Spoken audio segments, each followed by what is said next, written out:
할렐루야, 우리 다 함께 기도로 시작하겠습니다.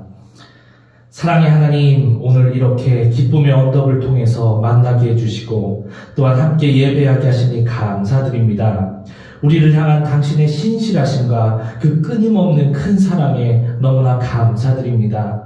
이 시간 부족한 우리들에게 하나님의 은혜를 부어주시고 당신의 말씀을 통해서 우리의 삶을 변화시켜 주시고 우리가 더욱 예수님을 닮아가는 정말 귀한 시간이 되게 하여 주시옵소서. 또한 이 부족한 자에게도 함께 해주셔서 성령의 능력을 띠띠어 주시고 성령의 인도함으로 말씀을 선포하게 하여 주시옵소서. 감사하며 우리 주님 예수님의 이름으로 기도드렸사옵나이다. 아멘. 아멘. 자, 오늘 하나님의 말씀은 예레미야 21장 말씀입니다. 제가 봉독해 드리겠습니다. 시드기야 왕이 말기야의 아들 바스올과 마아세야의 아들 스바냐 제사장을 예레미야에게 보냈을 때에 주님께서 그들에게 전할 말씀을 예레미야에게 주셨다. 그때 그들이 와서 이렇게 말하였다. 제발 우리가 멸망하지 않도록 주님께 간절히 기도하여 주십시오. 바벨로니아 왕 느부갓네살이 우리를 포위하고 공격하고 있습니다. 행여 주님께서 여전에 많은 기적을 베푸신 것처럼 우리에게도 기적을 베풀어 주시면 느부갓네살이 우리에게서 물러갈 것입니다.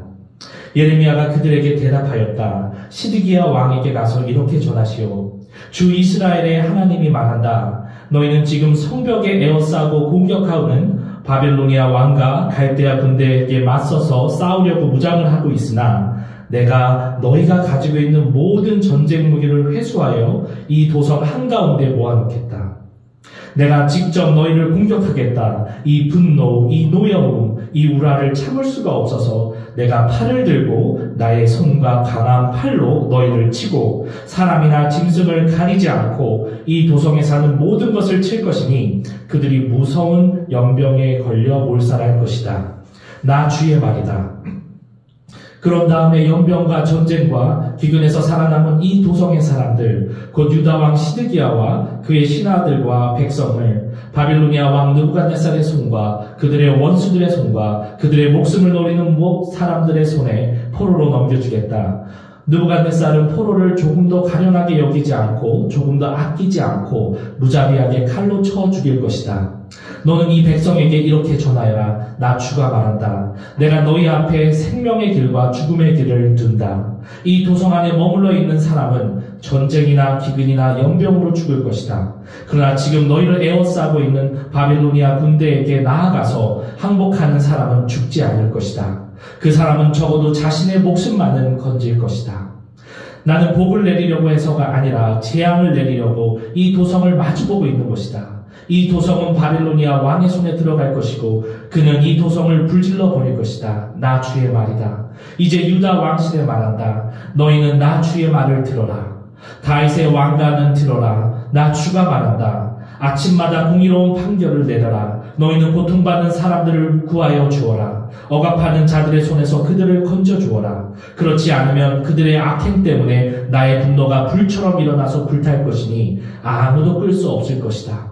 골짜기로 둘러싸인 우뚝 솟은 바위산에서 사는 자들아, 우리를 습격할 자가 누구며 우리가 숨은 곳에까지 쳐들어올 자가 누구냐? 한다마는 이제 내가 너희를 치겠다. 나 주의 말이다.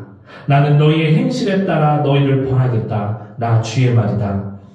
내가 바로 예루살렘의 숲에 불을 질러 그 주변까지 다 태워버리겠다. 아멘. 오늘 우리에게 주시는 하나님의 말씀을 우리가 먼저 이해하기 위해서는 우리가 꼭 알아야 되는 한 가지 사실이 있습니다. 바로 예레미야 20장과 21장 사이에는 굉장히 많은 시간적 차이가 있다는 사실입니다. 예레미야 20장은 요시아의 아들 여호야김이 11년 동안의 통치 기간 중에 쓰여졌습니다. 그리고 21장은 20년이라는 시간이 더 흘러서 이제 바벨론 군대가 유다에 와서 예루살렘을 포위하면서 시작됩니다. 무슨 이야기냐면요. 20년 동안에 그 긴 시간 동안 하나님께서는 우리 하나님의 백성들이 회개하고 돌아오길 계속해서 기다리신 것입니다. 우리 하나님은 우리가 회개하고 구원에 이르시기를 원하는 분입니다. 요한일서 말씀에 만일 우리가 우리 죄를 자백하면 저는 미쁘시고 의로우사 우리 죄를 사하시며 모든 불의에서 우리를 깨끗게 하실 것이요 라고 말하고 있습니다. 우리의 자비로우신 하나님은 모든 사람이 구원을 받으며 진리를 아는데 이르기를 원하시는 것입니다. 우리를 심판하는 게 목적이 아니신 것입니다. 예레미야를 통해서 계속해서 20년 동안 권면하고 경고하셨습니다. 하지만 안타깝게도 하나님의 백성들이 회개하지 않았습니다. 심판받은 바로처럼 목을 꼿꼿이 세우고 죄악의 길에서 돌이키지 않은 것입니다. 여러분, 우리가 신앙생활을 하다 보면 실수할 때도 있고 또한 우리 안에 아직 해결되지 않은 아주 오래된 죄악들을 발견할 때도 있습니다. 그럴 때 하나님의 말씀을 읽다가 또는 목사님의 설교를 듣다가 또는 어떤 계기를 통해서 여러분 마음에 찔림이 오면 제발 감사함으로 회개하시길 바랍니다. 하나님께서 아직 참으시고 기다리실 때 돌이켜야 하는 것입니다. 하나님께서 심판의 칼을 뽑으시기 전에 우리가 돌이켜야 하는 것입니다. 예수님은 우리의 죄악을 누룩에 빗대어 말씀하셨습니다. 우리의 죄악은 누룩과 같아서 아주 작은 부분이라도 그 안에 남아있다면 결국 언젠가 우리 삶의 전체로 퍼져서 우리를 결국 병들게 하고 멸망의 길로 인도하는 것입니다. 우리의 삶을 통째로 집어삼키는 것입니다. 결국 그 결과는 하나님의 심판으로 이어집니다. 하나님의 심판이 시작되기 전에, 그날이 오기 전에 모두 회개하시길 바랍니다. 그리고 오늘 무엇보다도 저는 예레미야의 삶에서 우리가 큰 배울 점이 있다고 생각합니다. 뭐냐면 여러분, 하나님의 말씀, 그 진리의 말씀만을 선포하고 전하고 그 말씀 위에 서 있는 삶을 산다는 겁니다. 우리가 예레미야 선지자라고 한번 생각해 보세요. 이미 수차례 하나님의 말씀을 필터링 없이 전했다가 많은 어려움과 모욕을 경험했습니다. 20장에서는 맞기도 했습니다. 족쇄 틀에 채워져서 굴욕을 당합니다. 많은 다수의 사람들이 예레미야를 거짓 선지자라고 비판합니다. 이런 안 좋은 경험들을 많이 한 상황에서 현재의 왕인 시드기야 왕으로부터 전갈이 온 겁니다. 제발 우리가 멸망하지 않도록 주님께 간절히 기도하여 주십시오. 바빌로니아 왕 느부갓네살이 우리를 포위하고 공격하고 있습니다. 행여 주님께서 예전에 많은 기적을 베푸신 것처럼 우리에게도 기적을 베풀어 주시면 느부갓네살이 우리에게서 물러갈 것입니다. 어떻게 들어보면 정말로 간절히 도움을 구하고 자신들을 위해서 기도해달라는 것입니다.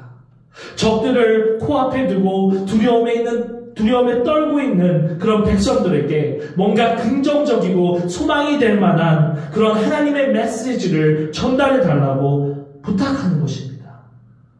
하지만 여기에는 한 가지 중요한 부분이 빠져 있습니다. 예레미야 선지자는 그 빠진 부분을 정확히 알고 있었습니다. 바로 진정으로 하나님 앞에서 겸비하고 회개하며 돌이키는 모습이 없었던 것입니다. 당장 상황이 급해서 하나님을 찾기는 했지만 그 안에 진정으로 뉘우치고 회개하는 열매가 없었던 것입니다. 사랑하는 성도님들, 제가 한국에서 다녔던 제 모교회인 하길감리 교회에서 저희 조준기 담임 목사님께서 늘 하시던 이야기가 한 가지 있었습니다. 우리 전지전능하신 하나님께서도 딱 한 가지 절대로 하지 못하시는 게 있다는 겁니다. 신학적으로는 틀린 말이죠. 하지만 성경적으로는 맞습니다. 그것은 바로 진정으로 회개하고 돌이키는 하나님의 백성에 대해서는 하나님께서는 절대로 심판하지 못하신다는 것입니다. 여러분, 우리 안에 있는 은밀한 죄악들, 나와 하나님만 아는 그 오래된 반복되어지는 죄악들, 이 시간 우리 회개하길 바랍니다. 우리가 진정으로 회개할 때 우리에게 하나님은 용서와 회복을 통해서 우리의 삶을 더욱 풍성하게 해주실 것입니다. 그리고 오늘 이제 한 가지만 더 말씀드리고 말씀을 마치도록 하겠습니다. 여러분, 예레미야 선지자 입장에서 이 어려운 민족적 위기와 그 강력한 왕의 간절한 부탁에 과연 어떠한 압박이나 유혹도 없었을까요?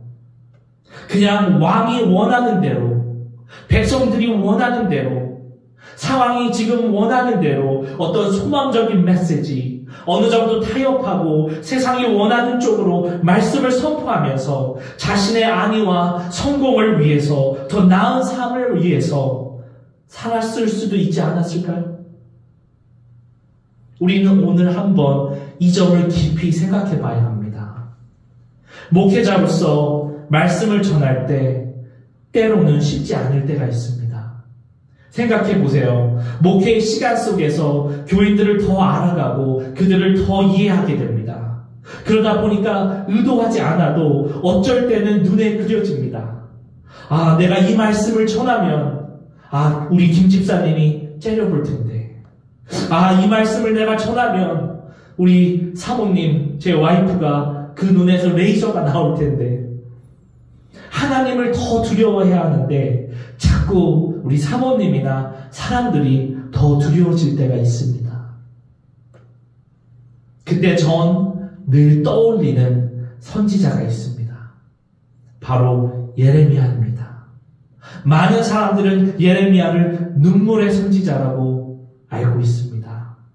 하지만 우리가 예레미야 선지자의 그 삶을 자세히 읽어보면 여러분, 예레미야는 강철과 같이 강력한 사람이었습니다. 어떠한 타협도 없었던 사람입니다.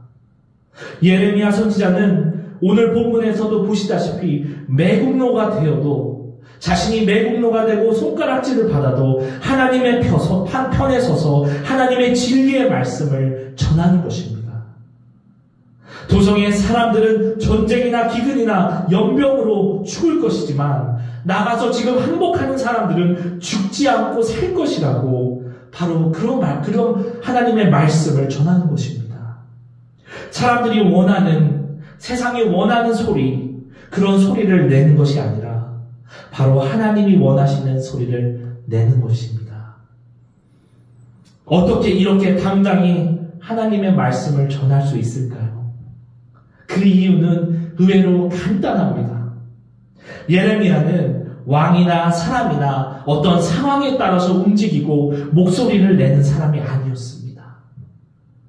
그는 살아계신 만군의 여호와, 세상의 주인이신 하나님을 왕으로 섬기는 것입니다.